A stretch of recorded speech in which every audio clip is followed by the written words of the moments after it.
ഈശോ മിശിഹായ്ക്ക് സ്തുതിയായിരിക്കട്ടെ. മിശിഹായിൽ സ്നേഹം നിറഞ്ഞവരെ, ജനഹാകാലത്തെ 4-ാമത്തെ ഞായറാഴ്ചയിലേക്ക് നാം പ്രവേശിക്കുകയാണല്ലോ. ഇന്നത്തെ ഒന്നാം വായനയ്ക്കകത്ത് നമ്മൾ ഇപ്രകാരം കാണുന്നു.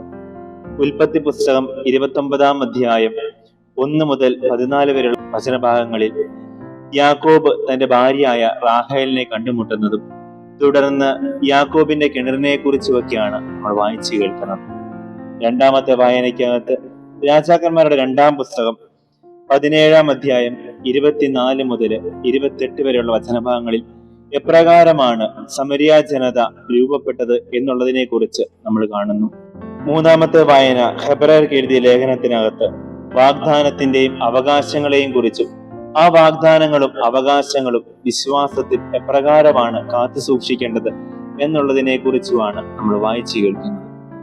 4-ാമത്തെ സുവിശേഷത്തിനകത്ത് ഈശോയും സമരിയാക്കാരി സ്ത്രീയും തമ്മിലുള്ള സംഭാഷണത്തെ കുറിച്ച് ഈശോയെ നാഥനും രക്ഷകനുമായിട്ട് ഏറ്റുപറയുകയും ഏറ്റവും ഒടുവില് ഈശോ മിശിഹായാണ് എന്ന വിശ്വാസ പ്രഘോഷണം സമരിയാക്കാരി സ്ത്രീ നടത്തുന്നതിനെ കുറിച്ചുമൊക്കെയാണ് നമ്മൾ വായിച്ചു കേൾക്കുന്നത്. നമ്മൾ പ്രധാനമായിട്ടും ഇന്ന് ധ്യാനിക്കാനും ചിന്തിക്കുവാനും പോകുന്നത് സമരിയാക്കാരി സ്ത്രീയും ഈശോയും തമ്മിലുള്ള സംഭാഷണത്തിനകത്ത് എപ്രകാരമാണ് നമ്മുടെ ജീവിതത്തിലേക്ക് ഈ വചനഭാഗങ്ങൾ സ്വീകരിക്കാൻ സാധിക്കുന്നത് എന്നുള്ളതിനെ കുറിച്ചാണ്. ആദ്യമേ തന്നെ ഈശോ സമരിയാക്കാരി സ്ത്രീയെ കാണുമ്പോൾ തന്നെ എപ്രകാരമാണ് പറയുന്നത്, എനിക്ക് ദാഹിക്കുന്നുവെന്ന്. വചനത്തിനകത്ത് ഇപ്രകാരം രേഖപ്പെടുത്തി വെച്ചിരിക്കുന്നു, അത് 6-ാം മണിക്കൂറായിരുന്നു എന്നുള്ളത്.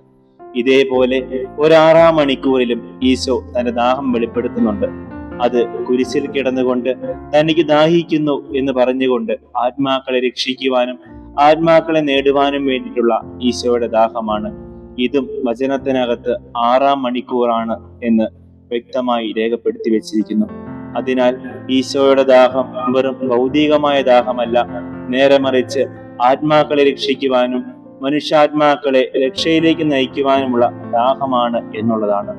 അതിനാൽ പ്രിയമുള്ളവരെ, നമ്മുടെ ഓരോരുത്തരുടെയും ജീവിതത്തിൽ ചുറ്റുമുള്ളവർക്ക് വേണ്ടി നമ്മൾ എപ്രകാരം പ്രവർത്തിക്കുന്നുണ്ടെന്നും അതുപോലെ തന്നെ ക്രിസ്തുവിനെ നമ്മൾ മറ്റുള്ളവർക്ക് എപ്രകാരം പറഞ്ഞു കൊടുക്കുന്നുണ്ട് എന്നുള്ളതിനെ കുറിച്ച് നമുക്ക് ആത്മപരിശോധന ചെയ്തു നോക്കാം.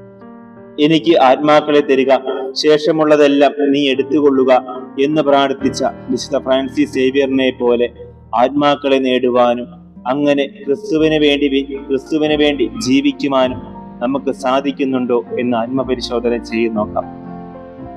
4-ാമത്തെ വായനയ്ക്കകത്ത് ഈശോയും സമരിയക്കാരി സ്ത്രീയും തമ്മിലുള്ള സംഭാഷണത്തെ കുറിച്ചാണ് നമ്മൾ കാണുന്നത്. യഹൂദരും സമരിയാക്കാരും തമ്മിൽ അത്രമേൽ ശത്രുത നിലനിൽക്കെ പരിചയമില്ലാത്ത ഒരു സമരിയാക്കാരി സ്ത്രീയുടെ അടുക്കൽ ചെന്ന് എനിക്ക് ദാഹിക്കുന്നു എന്ന് ഈശോ പറയുന്നുണ്ടെങ്കിൽ അത് സമരിയാക്കാരി സ്ത്രീയെയും കൂടി അല്ലെങ്കിൽ സമരിയാക്കാരെ മുഴുവനും നേടുന്നതിന് വേണ്ടിയിട്ടാണ് എന്നുള്ളത് വ്യക്തമാണ്. കാരണം ഈശോയുമായിട്ടുള്ള സംഭാഷണത്തിന് ശേഷം സമരിയ ഗ്രാമത്തിലേക്ക് ചെല്ലുകയും ആ ജനത്തെ മുഴുവനും ഈശോയിലേക്ക് ആകർഷിക്കുകയുമാണ് സമരിയാക്കാരി സ്ത്രീ ചെയ്യുന്നത്. നമ്മുടെ ഓരോരുത്തരുടെയും ജീവിതത്തിൽ ചിലപ്പോൾ മാറ്റി നിർത്തിയവരെയും അതല്ലെങ്കിൽ തള്ളിക്കളഞ്ഞവരെയും ഒക്കെ ചേർത്ത് നിർത്തുവാൻ വേണ്ടിയിട്ടും കൂടി ഇന്നത്തെ വചനഭാഗം നമ്മെ പ്രത്യേകമായിട്ട് ഓർമ്മിപ്പിക്കുന്നു. കാരണം യഹൂദരുടെ പാരമ്പര്യവും ചരിത്രവും അനുസരിച്ച് അഭിമാനമുള്ള ഒരു യഹൂദനും ഒരിക്കലും ഒരു സമരിയാക്കാരനോട് സംസാരിക്കുകയില്ല. വീണ്ടും ഈ സമരിയാക്കാരനെ കുറിച്ച് നമ്മൾ കാണുന്നത് ഈശോ നല്ല സമരിയാക്കാരന്റെ ഉപമയെ കുറിച്ച് പറയുമ്പോഴാണ്. കാരണം യഹൂദരും സമരിയാക്കാരും തമ്മിൽ ശത്രുതയിലാണ്. അത്രമാത്രം ശത്രുതയുണ്ടായിട്ട് പോലും ഒരു സമരിയാക്കാരൻ ഒരു യഹൂദനെ സഹായിക്കുവാൻ വേണ്ടി മനസ്സ് കാണിക്കുന്നുണ്ടെങ്കിൽ അവിടെ മാനുഷിക മൂല്യങ്ങളെക്കാൾ അപ്പുറത്ത് ദൈവിക മൂല്യങ്ങൾ ഒരു മനുഷ്യരിൽ നിലനിന്നിരുന്നു എന്നുള്ളതാണ്. അതിനാൽ പ്രിയമുള്ളവരെ, നമ്മുടെ ഓരോരുത്തരുടെയും ജീവിതത്തിൽ നമ്മൾ ആരെയെങ്കിലുമൊക്കെ മാറ്റി നിർത്തിയിട്ടുണ്ടെങ്കിൽ, ആരെയെങ്കിലുമൊക്കെ ഒഴിവാക്കിയിട്ടുണ്ടെങ്കിൽ, അതല്ല ആരെങ്കിലുമൊക്കെ ഉപേക്ഷിച്ചിട്ടുണ്ടെങ്കിൽ അവരെയും കൂടി ചേർത്ത് നിർത്തണം എന്നുള്ളതും കൂടിയാണ് ഇന്നത്തെ വചനഭാഗം നമ്മെ ഓർമ്മപ്പെടുത്തുന്നത്. 2-ാമത്തെ ചിന്ത ഇപ്രകാരമാണ്.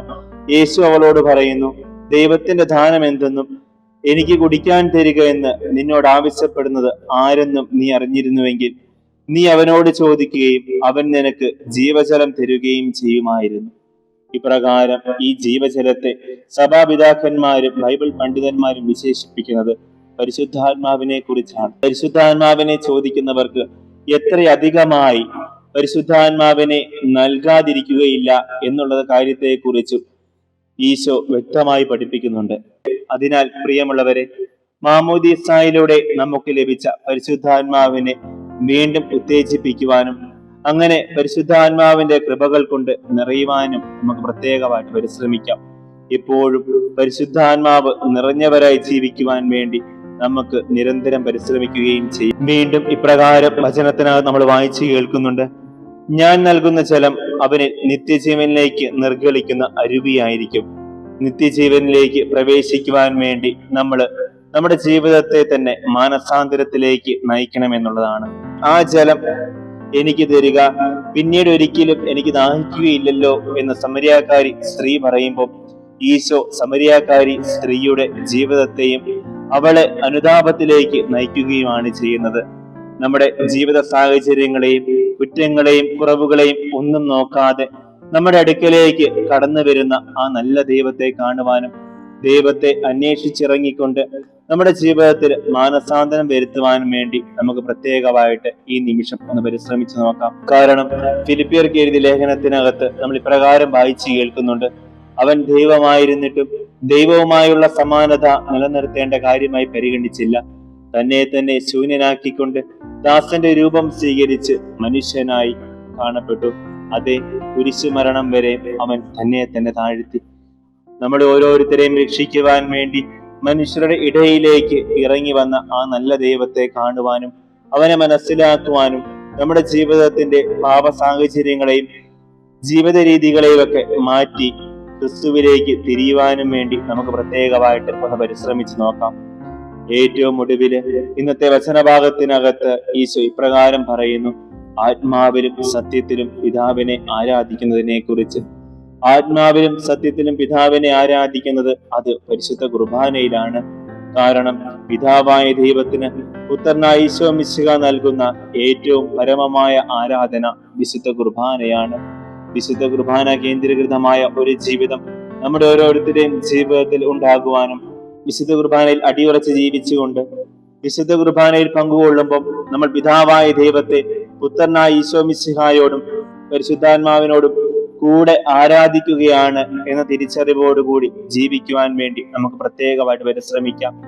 ഏറ്റവും അവസാനമായി, ഇന്ന് സഭാഐക്യവാരം അവസാനിക്കുന്ന ഈ ദിവസം സഭാംഗങ്ങളെല്ലാവരും ഒരുമിച്ച് ചേരുവാനും ക്രിസ്തുവാകുന്ന ഏക ശരീരത്തിൽ അവനോട് ചേർന്ന് നിന്നുകൊണ്ട് ക്രിസ്തുവിൽ ഞങ്ങൾ ഒന്നാണ് എന്നുറക്കെ പ്രഖ്യാപിക്കുവാനും അങ്ങനെ ക്രിസ്തു തന്റെ കുരിശിലൂടെ എനിക്ക് ദാഹിക്കുന്നു എന്ന് പറഞ്ഞുകൊണ്ട് നേടിത്തന്ന രക്ഷ നമ്മുടെ ഓരോരുത്തരുടെയും ജീവിതത്തിൽ ഏറ്റുവാങ്ങുവാനും വേണ്ടി നമുക്ക് പ്രത്യേകമായിട്ട് പരിശ്രമിക്കാം.